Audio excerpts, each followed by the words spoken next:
this is the point. If you can control psychology, if you can control perception, you control people's lives. You can. Well, that brings us to our first story, where we're going to start in the Middle East, because perception is a big, big point of this. And the perception has always been that Israel was the good guy, Palestinians and the Muslim nations around, such as Iran, are the bad guys, when in truth there's a shade of grey in everything. But in this time, particularly since probably late October, probably early October, after October 7, people were probably very sympathetic towards Israel. But since late October, when the onslaught began, there's been a lot more questions asked of what the Israeli government are doing, even in the mainstream press, like never before. And it's kind of peaked, I think, this week with this bombing in Rafah that's killed so many civilians, which is an area in Palestine where Israelis were telling the Palestinians to go for safe haven, and then they're bombing that. Yeah, and they say it's a mistake. Yeah. They seem to make lots of mistakes. And after making the mistake, according to Netanyahu, they continued to bomb and the other horrors in Rafah. And the other thing they've done is close the Rafah crossing into Egypt, which means there's no aid coming in, there's no medical supplies coming in. And, I look at this and I see the response now. And I think of all the times that I've been cancelled, denied the ability to speak, stopped from speaking in the media because of what I was saying about Israel. Not about Israelis and not about Jewish people as a whole, but about the actions of the Israeli government. And suddenly, I have to smile sometimes, because I've seen people who were demanding that my events were cancelled because I was an anti-Semite, who are now saying basically the same about what's going on in Gaza. They seem to have no sense of shame, really. And what this whole thing is doing, however, as the public response changes, it's highlighting the control of governments, not least the United States and the governments of Europe, in the way they stand by. What's gone on? That's gone well. We'll leave that. Leave that in. It's funny. Let's carry on. You've just lost your bit of paper. That's all right. I've lost more. Yeah. And so you have this situation where the governments are continuing to support Israel no matter what they do. And so it's said that this attack that killed these people, this mistake, killed these people in their tents and just trying to survive another day, bore all the hallmarks of US weapons that of course have been supplied to Israel all the way through since Israel was formed, and we've seen in America this unified political support for Israel, not least because of all the money that's funneled into the lobby, American politics and American political campaigns. And so you've got Robert Kennedy, who's a staunch Israel firster and laster. And then you've got people like Nikki Haley, who stood against Trump for the Republican nomination. And a picture emerged this week of her signing bombs, basically finish 'em Israel and all that stuff, that were going to be dropped on Palestinians. And the reason that's relevant is you'll remember that Trump and her had a real set to, calling each other names. And of course, this is all part of the game. It's not real. Do you remember Jail Hillary in the first Trump campaign? Jail Hillary. And then he got into power and did nothing of the kind. Never intended to. It was all a game. And so this video from this week kind of captures this game in all its inglory, in that Trump was asked about Nikki Haley, who they had this real set to for public consumption. Yeah. And because she'd said now, having said Trump's this, Trump's that, Trump's the other, I'm going to vote for Trump. and Trump's reply is, well, she'll be part of my team. A big night last night. Nikki Haley making her first public remarks since dropping out of the race. She said that Joe Biden has been a catastrophe, and she said she's voting for you. I'm sure those were welcome remarks for you, but it also left a lot of people wondering, is there room for her on your team, or better yet, your ticket? Well, I think she's going to be on our team because we have a lot of the same ideas, the same thoughts. I appreciated what she said. You know, we had a nasty campaign. It was pretty nasty, but she's a very capable person, and I'm sure she's going to be on our team in some form. Absolutely. Well, she's always been on his team, isn't she? Because she was in a prominent position in the UN during his first thing, and she was very pivotal in blocking and vetoing a lot of resolutions against Israel and what they were doing through that period, wasn't she? If any politician, or loads and loads of them are, but if any politician is owned in her entirety by Israel, it's Nikki Haley. I mean, she is a representative of Israel in the United States. That's the dynamic. And this is the same all over, where people come to power who are staunchly pro-Israel. I mean, we have this election coming up in Britain. You've got staunchly pro-Israel Sunak against staunchly pro-Israel Starmer. In America, you know, it's the same. And this week, we had a remarkable situation emerge in the Netherlands. Yep. Now, this is not just about the Netherlands. This is a expression of how they want the world to be. The Netherlands is in the front line of this transformation, which I'll come to, because it is such an unbelievably controlled country, from the Dutch royal family and into the political gophers, who are basically just there to give the illusion of democracy, while people in the background call the shots. Yep. And so we had this election there in which this guy, Geert Wilders, was the biggest party. And he is so staunchly Israel, it's embarrassing. Just as embarrassing as Milei in Argentina. And of course, you've got Trump and like all the rest of them that are staunchly pro-Israel. No matter how public opinion changes, that never changes. So it's also relevant what's happened in the Netherlands to what I call the MAM, the mainstream alternative media, which has taken over, hijacked the proper alternative media, because they were supporting Geert Wilders. And he was supposed to form a government. Well, after a lot of toing and froing, it seems that they have. And the new prime minister of the Netherlands to replace Mark Rutte is a former head of Dutch intelligence, unelected, and they are going to bring in other unelected people into the government. So what we're moving towards is a technocracy.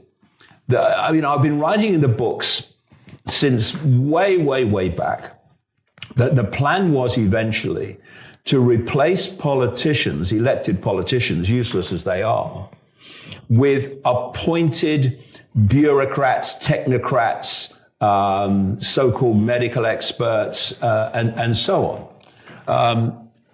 Engineers, tech people, and they'd be appointed. So what we're seeing here in the Netherlands is exactly that now emerging after the election, biggest party, of a MAM hero, Wilders. And the reason that they're able to push this on in the Netherlands is because there are some great people in the Netherlands. There are some very awake people in the Netherlands. And I've spoken there many times, and I've met a lot of them, right? But there is a staggering number of people in the Netherlands who are solid gold in a coma. Yep. They are still under the impression, no matter what happens before their eyes, that they live in a liberal democracy. I mean, what are you talking about? So let's just look at this story, because it's not, like I say, just the Netherlands. This is what every country is planned to be. Netherlands is just the expeditionary force, if you like. So what they've done, thanks to Wilders, former intelligence chief to become Dutch PM as part of business cabinet, see Technocracy. Dick Schroff, and that's as near as I'm going to get, because you're supposed to do something in the back of your throat. But anyway, Schroff will do. They're not words that should be in the same sentence, okay. Yeah, exactly. But anyway, he's to head a cabinet of political appointees and experts 5 months after the so-called far-right Freedom Party, Wilders, finished first in the elections. And this bloke is to be known from now on as this bloke. Yeah, we're not going there again. He's the highest official at the Justice and Security Ministry, formally nominated as the preferred candidate by the 4 parties making up the Netherlands right-wing coalition, supposedly headed by Wilders. Now, this guy was formerly a national counter-terrorism coordinator, director of intelligence, AIVD, and IND, immigration services. And all of those institutions that he's been involved in were behind my ban from the Netherlands, and thus my ban from nearly 30 European countries. Because it wasn't the politicians played their part, like the justice minister who said I was a Jew hater in using parliamentary privilege. But it was this guy and the network he represents that was actually behind that. Yep. So what we are going to see now is a authoritarian, even more than ever before, technocratic government that is a blueprint for where other countries are planned to go. And at the same time this week in the Netherlands, and this is another example of where the world is being taken, is a politician called Gideon van Meiren. Now, he represents a small party that has been pushing back on the World Economic Forum and the cult agenda in general. And it's called the Forum for Democracy, his party. And they lost seats, far more genuine people, by the way. They lost seats to Wilders' party as people voted for Wilders, thinking he was going to be the one to bring about the change. Well, he has. We now have an intelligence operative as Prime Minister of the Netherlands, if it's formally agreed, as is highly likely. So what has happened to Gideon van Meiren this week is he's been in court. He's being prosecuted by the state, the very same state that prosecuted me in terms of my ban, for incitement. Incitement. And when you see what this is, because he's always called for a peaceful revolution of the people to bring down this tyranny which is going on in the Netherlands. But he's been in court because he said that basically there's an evil cabal that's running the Netherlands and running the Netherlands government. And they've charged him with incitement because they say, well, that might encourage people to violence. Right. So what it's saying is not only are we having an intelligence operative as prime minister, but pointing out the tyranny that represents and the World Economic Forum tyranny that operated through the previous incumbent, Mark Rutte, is unlawful. It's prosecutable for you to say that. And the Public Prosecution Service summarizes his message, Gideon Van Myren's message, as follows. Van Myren states that there is an evil, tyrannical government that turns against the population. Yeah, okay. Okay, so what's the problem? It's blatantly obvious. The government deliberately tells lies. Yeah, and censorship is applied when criticism is expressed of the government. Point proven in this case. Ditto. And the Dutch people are unlawfully deprived of fundamental freedoms and rights. Well, that's bloody obvious. So it says that he says that this means there is no longer a well-functioning democratic constitutional state. Now, that's what they threw at me, that I'm a threat to democracy. What I'm saying is I'd like more, thank you, if that's okay with you, Dutch state.